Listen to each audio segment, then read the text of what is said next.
Hi guys, this is your Sunday Love video. Earlier this year, I was Instacarting I had the kids in the car with me, and I went to this lady's house. She placed an order that morning. I went to drop it off, and when I got to her porch and rang her doorbell, like 2 ambulance, maybe 2 or 3 police cars, and a sheriff car had all pulled up as I'm standing on her porch.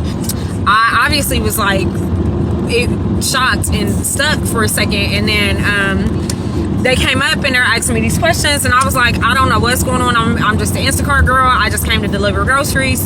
And then another woman answered the door, and she's like, the lady that I was supposed to deliver groceries to had passed away. So from the point of her ordering her groceries that morning to getting them actually to her house, she was no longer in the land of the living. And I got back to the car. The kids were sitting there, and they were all terrified, like trying to figure out what was going on. And you know, God is funny. He will put you in situations where he will force you to tell the truth or force you to have a conversation because there's a lesson. There's something he wants you to learn.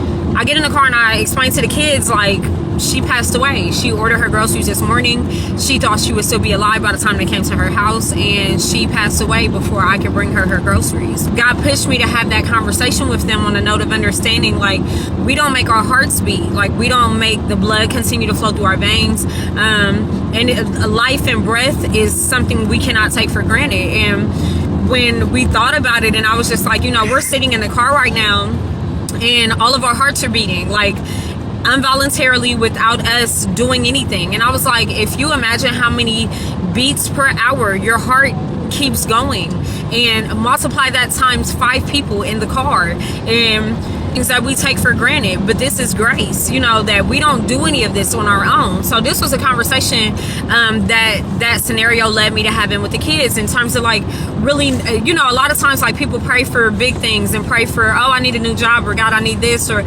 sometimes we get like to a pity state when we feel like we don't receive the things that we ask for. But that scenario helped us to put into perspective what a blessing really looks like. And this woman had no idea that in the morning when she was ordering her Instacart, that she would be dead before her food came to her door. So from that, we established a standard that was like, okay, every day at 7 o'clock, we are going to stop whatever it is that we're doing, and we stop and pray, and we give thanks to God for bringing us again to another 7 p.m. hour. He didn't have to do that, and all of us are here. So that is a blessing. So we set alarms on all the phones in the house, and it was like at 7 p.m. every day, regardless of whatever is going on, wherever we're at, we stop and we pray. So it established that standard. But a few days ago, you know, well, actually, I should say a couple months ago, the kids started school. Our routines have changed. After school, they go outside and they go play, and, you know, new friends in the neighborhood, all of that good stuff. But as they were outside playing, I was in the house, and 7 o'clock rolls around, and the last few weeks since they started school, I wasn't stopping and go getting them at 7 when all the alarms in the house would go off and tell them to come in and pray. You know, because I was like, no, I'm not going to do them like that. I'll wait till we go back in, and then they would end up coming in, and then we would forget, because then we start dinner, we start this, that, and other. So as I was sitting in the house and all of the 7 p.m. alarms were going off in the house, and I was like, I'll go get them, or we'll pray when they get back in the house. God said to me, you know, am I optional or am I necessary?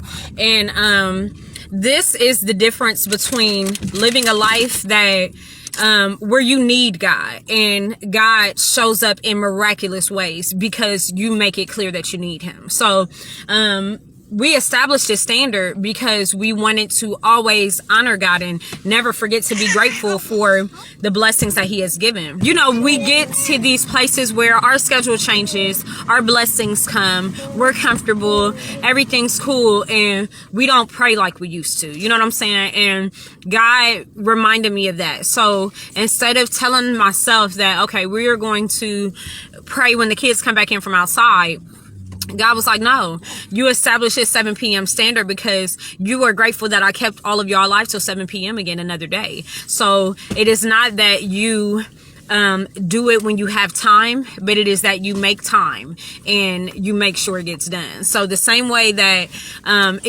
we know the difference between something that's optional and necessary. When 3:50 rolls around and your kid has to get picked up from school, it is not optional. You stop what you're doing and you go get them. So that was the picture God painted for me. Like, am I optional or am I necessary? Like, do you, at 7 p.m. when the alarms go off, do you hit snooze and pray when your time allows for it? Or do you stop what you're doing, prioritize me, and remember to thank me? If you pray like you need something when you don't need something, you will probably always have enough. It's about getting into a standard and a mindset that says that, like, God is not optional. He is necessary. In him I live, I move, I breathe, and I have my being. You know, I've gotten to a point that I've developed enough of a routine that I read so often that if I go some time without reading, my heart posture, my spirit is feeling like it lacks something, you know. So once we get to a place of not being an optional God, but to be a necessary God, like, God, I need you to move. I need you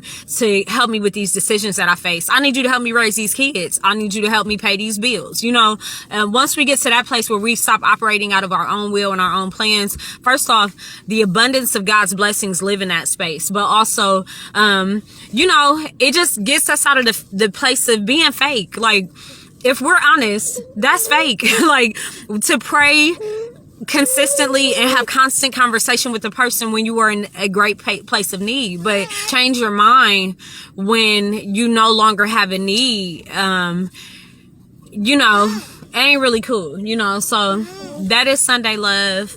I want to encourage y'all. I love y'all. God bless y'all. And I hope y'all have a wonderful day. Bye.